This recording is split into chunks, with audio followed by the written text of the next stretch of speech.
नमस्कार दोस्तों, स्वागत है आपका अपने YouTube channel exam special runway पर। कैसे हैं आप? आज मैं आपके लिए मौर्य साम्राज्य से रिलेटेड कुछ मोस्ट इम्पोर्टेंट क्वेश्चन लेकर आई हूं। ये वो क्वेश्चन हैं जो कि आपको एग्जाम्स में ज़रूर देखने को मिलेंगे। मौर्य साम्राज्य से कुछ कोई ना कोई इम्पोर्टेंट हमें एग्जाम्स में देखने को ज़रूर मिलता है। ये सारे क्वेश्चन मोस्ट इम्पोर्टेंट है। अगर आपने ये वीडियो लास्ट तक देखी तो आपके लिए बहुत ही बेनिफिट होगा। तो हम शुरू करते हैं हमारी वीडियो को। हमारा फर्स्ट क्वेश्चन है, मौर्य वंश का संस्थापक कौन था? ये पूछ रखा अभी मौर्य वंश का संस्थापक कौन था, तो इसका राइट आंसर होगा चंद्रगुप्त मौर्य। मौर्य वंश का संस्थापक कौन था? चंद्रगुप्त मौर्य। और इनका जन्म कब हुआ था? 345 ईसा पूर्व में। ठीक है, राइट आंसर होगा चंद्रगुप्त मौर्य। क्वेश्चन है, चंद्रगुप्त मौर्य ने किसको हराया और किस वंश की स्थापना की थी? ठीक है, तो इसका आंसर क्या होगा? इसका आंसर होगा नंद वंश के राजा घनानंद को हराकर उन्होंने मौर्य वंश की स्थापना की थी। जो नंद वंश के राजा थे घनानंद, इनको चंद्रगुप्त मौर्य ने हराया था और मौर्य वंश की स्थापना की थी। ठीक है, हमारा अगला क्वेश्चन है, चंद्रगुप्त मौर्य का प्रधानमंत्री कौन था? ठीक है, ये पूछ रखा है। तो चंद्रगुप्त मौर्य का प्रधानमंत्री कौन था? चाणक्य। चाणक्य था चंद्रगुप्त मौर्य का प्रधानमंत्री। और इन्होंने एक पुस्तक लिखी थी, उसका नाम क्या था भाई? अर्थशास्त्र। ठीक है, अर्थशास्त्र इसका पुस्तक का नाम था, जो चाणक्य ने लिखी थी। और इसका संबंध राजनीति से होता है, अर्थशास्त्र का। ठीक है, तो इसका राइट आंसर होगा चाणक्य। हमारा अगला क्वेश्चन है, मुद्रा राक्षस में चंद्रगुप्त के लिए किस शब्द का प्रयोग किया गया है? ठीक है, तो इसका राइट आंसर क्या होगा? इसका राइट आंसर होगा विरसल। राइट आंसर है विरसल। मुद्रा राक्षस में चंद्रगुप्त के लिए विरसल शब्द का प्रयोग किया गया है। और विरसल का अर्थ क्या होता है? इसका मीनिंग क्या होता है? निम्न कुल में उत्पन्न। ठीक है, विरसल का अर्थ होता है निम्न कुल में उत्पन्न। और मुद्रा राक्षस किसके द्वारा लिखित है अभी? विशाखा दत्त के द्वारा। ठीक है, तो इसका राइट आंसर होगा विरसल। अगला क्वेश्चन है, चंद्रगुप्त मौर्य राजगद्दी पर कब बैठा? सन पूछ रखा है, कब बैठा था? तो 322 ईसा पूर्व में चंद्रगुप्त मगध की राजगद्दी पर बैठा था। कौन सी थी भाई वो जगह? मगध की राजगद्दी पर 322 ईसा पूर्व। क्वेश्चन है, इंपॉर्टेंट क्वेश्चन है भाई ये, चंद्रगुप्त ने कौन सा धर्म अपना लिया था? ठीक है, ये पूछ रखा अभी चंद्रगुप्त ने कौन सा धर्म अपनाया था? तो कौन सा धर्म अपनाया था अभी? उन्होंने जैन धर्म को अपना लिया था। ठीक है, चंद्रगुप्त ने जैन धर्म को अपना लिया था। क्वेश्चन है, चंद्रगुप्त ने जैन धर्म की दीक्षा किससे ली थी? ये भी इंपॉर्टेंट क्वेश्चन है अभी, तो इसका राइट आंसर क्या होगा? भद्रबाहु से। चंद्रगुप्त मौर्य ने जो जैनी गुरु थे भद्रबाहु, उनसे जैन धर्म की दीक्षा ली थी। और आपको बताती हूँ भाई कि जो भद्रबाहु हैं ये किस से थे, कौन से संप्रदाय से संबंधित थे? ये दिगंबर से थे। ठीक है, दिगंबर से, जो कि नगन रहने वाले थे। जो जैन धर्म था ना, दो संप्रदाय में बट गया था ना, श्वेतांबर और दिगंबर। तो ये दिगंबर संप्रदाय से थे भद्रबाहु, और इनसे ही चंद्रगुप्त मौर्य ने जैन धर्म की दीक्षा ली थी। तो राइट आंसर होगा भद्रबाहु से। हमारा अगला क्वेश्चन है, 305 ईस्वी पूर्व में चंद्रगुप्त का युद्ध किससे हुआ था? 305 ईस्वी में जो चंद्रगुप्त का युद्ध हुआ था, किसके साथ हुआ था? सेलुकस निकेटर के साथ। ठीक है, ये 305 ईस्वी में सेलुकस निकेटर के साथ हुआ था। राइट आंसर होगा सेलुकस निकेटर। हमारा अगला क्वेश्चन है, चंद्रगुप्त मौर्य की पत्नी कौन थी? ठीक है, उसकी पत्नी का नाम पूछ रखा है। तो उनकी पत्नी कौन थी भाई? कार्नेलिया थी। ठीक है, जब है ना 305 ईस्वी में उसने चंद्रगुप्त मौर्य ने ना सेलुकस निकेटर को हराया ना, तो उसके बाद उन्होंने अपनी पुत्री कार्नेलिया की शादी चंद्रगुप्त मौर्य के साथ कर दी थी। जो कार्नेलिया थी ना, वो सेलुकस निकेटर की बेटी थी। ठीक है, और जो युद्ध की जो संधि शर्त हुई थी उनके अनुसार चार इन्होंने प्रांत दिए थे चंद्रगुप्त को संधि के अनुसार। वो मैं आपको बता देती हूँ कौन कौन से थे। काबुल, कंधार, हेरात और मकरान, ये चंद्रगुप्त को दिए थे सेलुकस निकेटर ने।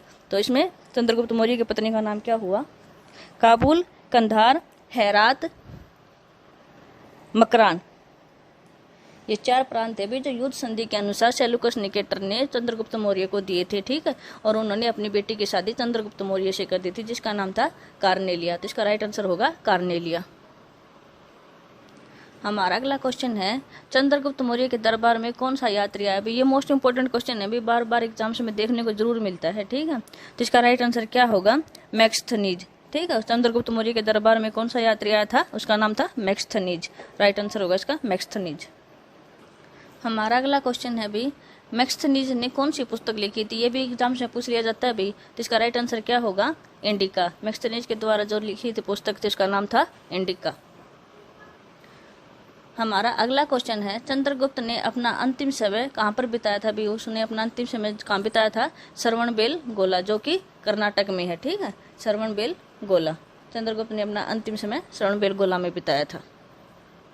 है चंद्रगुप्त मौर्य की मृत्यु कब हुई? उनकी मृत्यु पूछ रखी है भाई, तो कब हुई थी चंद्रगुप्त मौर्य की मृत्यु? 298 ईसा पूर्व में श्रवण बेलगोला में हुई थी। भी मैंने अभी पीछे बताया कि उन्हें अपना अंतिम समय श्रवण बेलगोला में बिताया था, तो वहीं पर उनकी मृत्यु हुई थी। और उपवास के दौरान हुई थी भी, उन्होंने उपवास रख रखा था, उसके दौरान उनकी मृत्यु हुई थी 298 ईसा पूर्व में।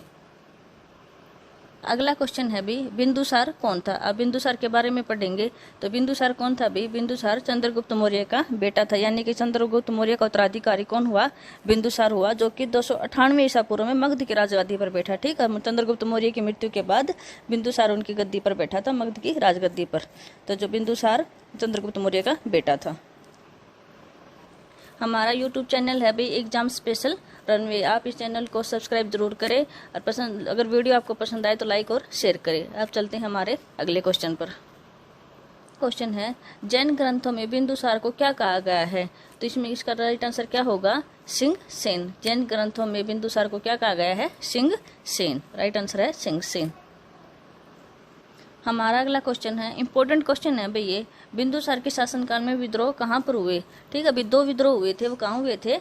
तक्षशिला में। ठीक है, जो बिंदुसार के शासनकाल में जो 2 विद्रोह हुए थे वो तक्षशिला में हुए थे। ठीक है, और ये भी कई बार पूछ लेते हैं एग्जाम्स में कि इन विद्रोह को दबाने के लिए बिंदुसार ने किसको भेजा था, ये भी हम देखते हैं। तो उन्होंने किसको भेजा था? पहले तो सुसीम को और फिर अशोक को भेजा था। किसको? सुसीम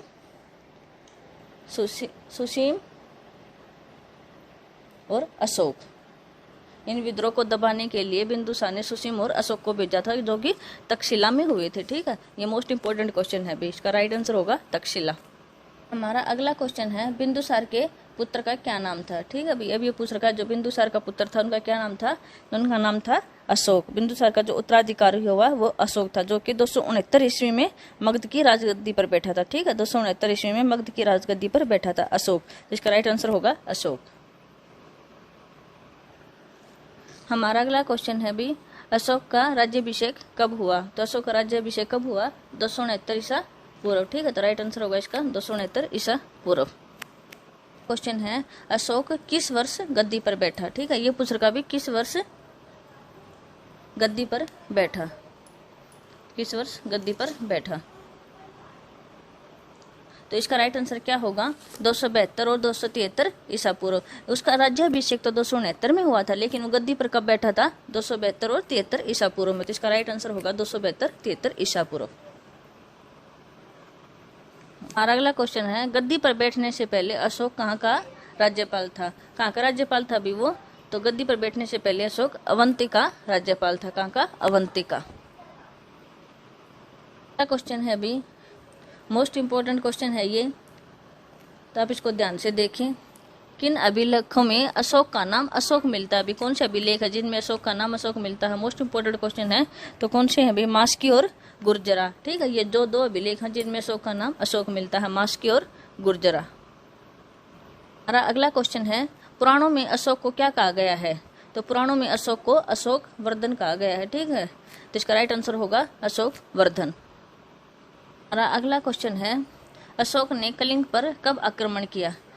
तो इसका राइट आंसर होगा 261 ईसा पूर्व। ठीक है, 261 ईसा पूर्व में अशोक ने कलिंग पर आक्रमण किया था, और जो कलिंग की राजधानी थी तोसली, उस पर अपना अधिकार कर लिया था। कलिंग की राजधानी कौन सी थी? तोसली। मैं यहाँ लिख देती हूँ, क्या नाम था? तोसली। ठीक है, उस पर अपना पूरा अधिकार कर लिया था और वहाँ के राजा को बुरी तरह से हरा दिया था। तो इसका राइट आंसर होगा 261 ईसा पूर्व। अशोक को बौद्ध धर्म की दीक्षा किसने दी? ठीक है, अशोक को बौद्ध धर्म की दीक्षा किसने दी? तो उपगुप्त जो नामक बौद्ध भिक्षु था उसने अशोक को बौद्ध धर्म की दीक्षा दी थी। किसने? उपगुप्त ने। ठीक है, इसका राइट आंसर होगा उपगुप्त। हमारा अगला क्वेश्चन है, अशोक ने अपने अभिलेखों में किस लिपि का प्रयोग किया है? तो कौन सी लिपि है भी? तो ब्राह्मी, ख्रोष्टी, ग्रीक और अरमाइक। ठीक है, ये लिपि है जिसने अशोक ने अपने अभिलेखों में इसका प्रयोग किया है। ठीक है, राइट आंसर होगा इसका ब्राह्मी, ख्रोष्टी, ग्रीक, अरमाइक। हमारा अगला क्वेश्चन है, अशोक ने बौद्ध धर्म के प्रचार के लिए अपने पुत्र महेंद्र और पुत्री संघमित्रा को कहाँ पर भेजा था? ठीक है, तो इसका राइट आंसर क्या होगा? श्रीलंका। उन्होंने अपने पुत्र महेंद्र और पुत्री संघमित्रा को बौद्ध धर्म के प्रचार के लिए श्रीलंका भेजा था। हमारा अगला क्वेश्चन है, अशोक के कौन से अभिलेख फिरोज शाह तुगलक दिल्ली लाया था। इंपॉर्टेंट क्वेश्चन है भाई ये भी। तो कौन से अभिलेख थे जो कि फिरोज शाह तुगलक दिल्ली लेकर आया था? टोपरा और मेरठ। ठीक है, अशोक के 2 अभिलेख थे जिन्हें फिरोज शाह तुगलक दिल्ली लेकर आया था, टोपरा व मेरठ। हमारा अगला क्वेश्चन है, अशोक के शासनकाल में कौन सी बौद्ध सभा हुई थी। तो अशोक के शासनकाल में कौन सी बौद्ध सभा हुई थी? तीसरी। ठीक, और ये कहाँ पर हुई थी भी? पाटलिपुत्र में 255 ईसा पूर्व में पाटलिपुत्र में हुई थी अशोक के शासनकाल में तीसरी बौद्ध सभा, पाटलिपुत्र। राइट आंसर है इसका तीसरी। अगला क्वेश्चन है, अशोक के द्वारा बसाया गया शहर कौन सा है।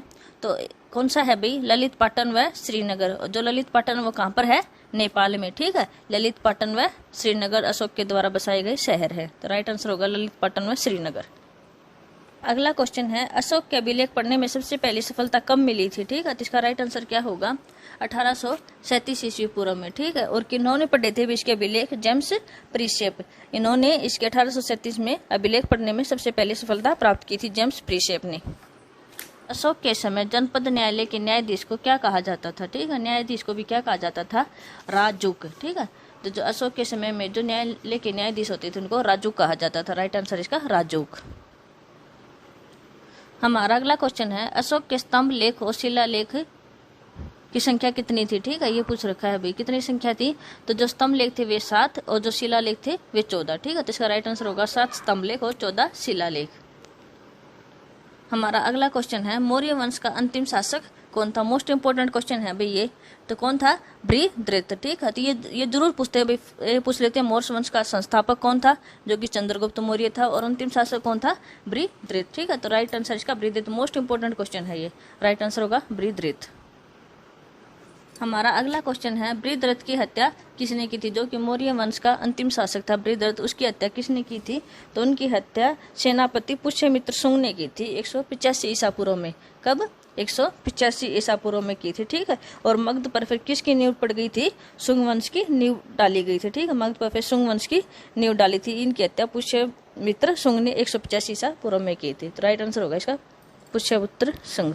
हमारा अगला क्वेश्चन है, शुंग शासकों ने अपनी राजधानी कहाँ स्थापित की थी। तो कहाँ स्थापित की थी उन्होंने? विदिशा। ठीक है, शुंग शासकों ने अपनी राजधानी विदिशा में स्थापित की थी। अगला क्वेश्चन है, इंडो यूनानी शासक मेनाइंडर को किसने पराजित किया था। ठीक है, किसने पराजित किया था भी? पुष्यमित्र शुंग ने। ठीक है, जो पुष्यमित्र शुंग था उन्होंने सॉरी यहाँ पर पुष्यभूति शुंग नहीं आएगा, पुष्यमित्र शुंग आएगा। ये थोड़ा मिसप्रिंट हो चुका है। ठीक है, यहाँ पर पुष्यमित्र शुंग ने इंडो यूनानी शासक मेनाइंडर को पराजित किया था, पुष्यमित्र शुंग ने। राइट आंसर है पुष्यमित्र शुंग। अगला क्वेश्चन है, बरहुत स्तूप का निर्माण किसने करवाया था। तो किसने करवाया था? पुष्यमित्र शुंग ने। ठीक है, जो बरहुत स्तूप का निर्माण पुष्यमित्र शुंग ने करवाया था। राइट आंसर है पुष्यमित्र शुंग। हमारा अगला क्वेश्चन है भी, शुंग वंश का अंतिम शासक कौन था। तो शुंग वंश का अंतिम शासक कौन था? देवभूति। ठीक है, कौन था? देवभूति। और इनकी हत्या 73 ईसा पूर्व में वासुदेव ने कर दी थी। किसने? वासुदेव ने। और मगध की गद्दी पर कणव वंश की स्थापना हो गई थी। ठीक है, पहले शुंग वंश की स्थापना हुई थी जब उन्होंने बृहद्रथ की हत्या कर दी थी, और अब कणव वंश की स्थापना हो गई थी, और शुंग वंश का अंतिम शासक था देवभूति। हमारा अगला क्वेश्चन है, इंपोर्टेंट क्वेश्चन है भाई ये। तो कणव वंश का अंतिम राजा कौन था? कौन था? शु शर्मा। ठीक है, जो शु शर्मा था वो कणव वंश का अंतिम राजा था। हमारा अगला क्वेश्चन है, सातवाहन वंश की स्थापना किसने की थी। तो सातवाहन वंश की स्थापना किसने की थी? शिमुक ने की थी 60 ईसा पूर्व में। 60 ईसा पूर्व में शिमुक ने की थी सातवाहन वंश की स्थापना। हमारा अगला क्वेश्चन है, मेनाइंडर ने किससे बौद्ध धर्म की दीक्षा ली थी। तो मेनाइंडर ने नागसेन, यानी कि जो नागसेन को नागार्जुन भी कहते थे, उनसे बौद्ध धर्म की दीक्षा ली थी नागसेन। इससे रिलेटेड मोस्ट इंपोर्टेंट क्वेश्चन जो आपको एग्जाम्स के लिए बहुत ही बेनिफिट होंगे। अगर आपको हमारी वीडियो पसंद आई हो तो प्लीज़ लाइक और शेयर करें और सब्सक्राइब करना न भूलें। Thank you, all the best.